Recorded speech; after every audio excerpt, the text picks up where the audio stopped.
मिथुन राशि वालों, आने वाले सप्ताह के अंदर आप जो है हम्बलनेस रखें, थोड़ा सा ओवर कॉन्फिडेंस से बचें और टीम वर्क पे विशेष ध्यान दें। तो आपका ये जो सप्ताह है ये बहुत ही जबरदस्त सफलता लेके आपके जीवन में लाएगा। तो नमस्कार दोस्तों, मैं हूं आपका एस्ट्रोलॉजर और गाइड डॉक्टर विजय गोयल और मैं मिथुन राशि का साप्ताहिक राशिफल लेके आया हूं। अब मैं आपको विस्तार से बताता हूं कि 27 अक्टूबर से और 2 नवंबर के बीच में आपका कैसे जाने वाला है। तो सबसे पहले जो हम बात कर रहे हैं वो हेल्थ को लेके बात कर रहे हैं। तो स्वास्थ्य के लिए देखिए, मंगल जो है बुध जो है आपका लग्नेश है और बुध इस वक्त जो है मंगल के साथ 6th हाउस में बैठा हुआ है, केतु आपके 3rd हाउस में बैठा हुआ है। तो ये इस बात को इंडिकेट करता है कि इस वक्त दिमाग तो बहुत ज़्यादा तेजी से चलेगा और आप जो है काम में एकदम व्यस्त रहेंगे, काम में पूर्ण रूप से आप लगे रहेंगे। तो कई बार क्या होता है कि हम जब ज़्यादा काम करते हैं तो हम अपने ऊपर ध्यान नहीं दे पाते हैं, उसके कारण भी कुछ ना कुछ हेल्थ प्रॉब्लम्स आ जाती हैं। और इस केस में, आपके केस में तो मुझे एलर्जीज से रिलेटेड ज़्यादा प्रॉब्लम समझ में आ रही है और सर्दी जुकाम खांसी ब्रोंकाइटिस और किसी भी प्रकार की स्किन एलर्जीज, उसका मेरे को ज़्यादा इसमें योग दिख रहा है। तो आप थोड़ा सा ध्यान रखें हेल्थ के पॉइंट ऑफ व्यू से। लेकिन ओवरऑल ठीक है, एवरेज है, ऐसा नहीं है कि बहुत ही मुश्किल में है। परिवार के अंदर क्योंकि शुक्र नीच का होकर 4th हाउस में बैठा हुआ है और राहु भी जो है 9th हाउस के अंदर है, तो ये, और सूर्य नीच का है, तो ये इस बात को इंडिकेट करता है कि परिवार में जैसे पेरेंट्स की हेल्थ को लेके थोड़ी चिंता होगी और पत्नी की हेल्थ को लेके थोड़ी चिंता होगी। ये बात जरूर इसमें ज़्यादा फोकस आ रही है। तो वहाँ कोई भी बात हो तो उसको आप विशेष ध्यान दें। अब हम बात करते हैं करियर को लेके। तो करियर आपका ओवरऑल मुझे ये सप्ताह बहुत ही अच्छा नजर आ रहा है। शनि जो है आपका as a 9th Lord 10th house में बैठा हुआ, बृहस्पति की दृष्टि है। तो ये ओवरऑल इस बात को इंडिकेट करता है कि जो भी क्षेत्र में आप काम कर रहे हैं वहाँ आपकी तरक्की होना निश्चित है। प्रमोशन आपको आराम से मिल सकता है अगर आप जॉब कर रहे हैं तो। अगर आप बिजनेस में हैं तो आपका काम का विस्तार होने की संभावना बहुत है। ये जो सप्ताह है प्रोफेशनल्स के लिए तो बिल्कुल वरदान है। प्रोफेशनल्स की रेपुटेशंस बढ़ेगी, उनका क्लाइंटल बहुत तेजी से बढ़ेगा। मिथुन राशि वालों का जो भी कंसल्टेंट टाइप के जो भी काम है, चाहे वो डॉक्टर हो चाहे इंजीनियर्स हो, आईटी के जो लोग हैं, आईटी के लिए देखिए आप मंगल बुध की कॉम्बिनेशन है, मतलब आईटी वालों का तो बिल्कुल ही शानदार।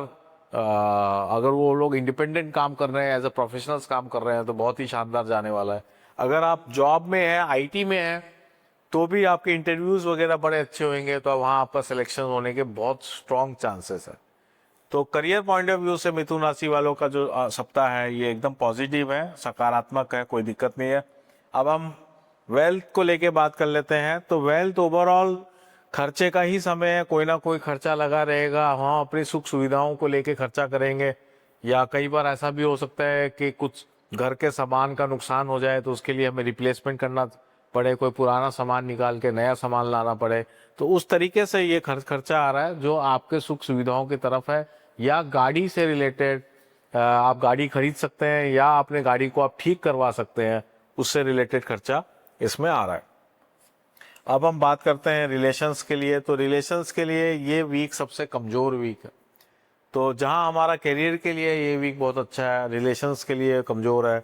तो अच्छी इसमें एक ही बात हो सकती है कि आप करियर में इतने व्यस्त रहें कि रिलेशंस की कोई बात बनी नहीं पाए। एक तो ये है, टाइम ही नहीं मिले, एक तो ये बात हो सकती है। और खराब में ये है कि बेकार के विवाद हो सकते हैं, इसलिए आप संयम रखें। ईगो को बिल्कुल भी नहीं आने दें, ना करियर में ईगो को आने दें ना रिलेशनशिप में आने दें। तो करियर तो फिर भी लोग, आपका अच्छा समय है तो थोड़ा सा वहाँ पे मैनेज हो जाएगा, लेकिन रिलेशनशिप में अगर आप ईगो बीच में लिया है तो रिलेशनशिप ब्रेक हो जाएगी, इस बात का आप ध्यान रखें।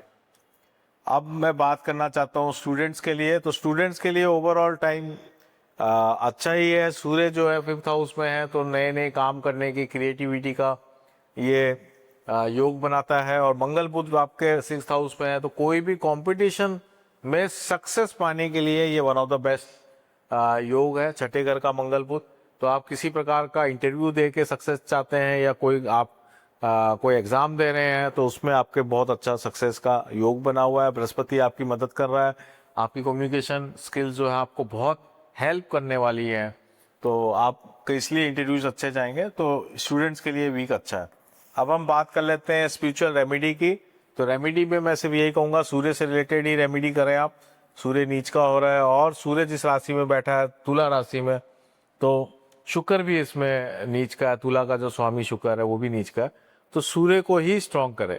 सूर्य को स्ट्रॉन्ग करने के लिए आदित्य हृदय सुरतम का लगातार पूरे सप्ताह पाठ करें, सूर्य भगवान को जल अर्पित करें डेली सुबह सुबह, तो बहुत ही बढ़िया रहेगा। हेल्थ प्रॉब्लम्स का अगर बहुत ज़्यादा खर्चा आ रहा है, आपको लगता है कि मेडिकल बिल ज़्यादा आ रहे हैं, तो फिर वीनस का उपाय करें। आप गाय की सेवा जो है रेगुलर वैसे करें, गाय को चारा डालें, तो आपको बहुत अच्छा सप्ताह आपका जाने वाला है।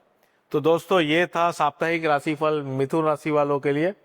मेरे नीचे दिए हुए नंबर पे आप मेरे को मैसेज करें तो मैं आपको व्हाट्सएप चैनल का लिंक भेज दूंगा, उसको भी आप जरूर ज्वाइन करें, वहां भी आपको नई नई जानकारियां प्राप्त होंगी। आप सबका बहुत बहुत धन्यवाद इस वीडियो को देखने के लिए। नमस्कार।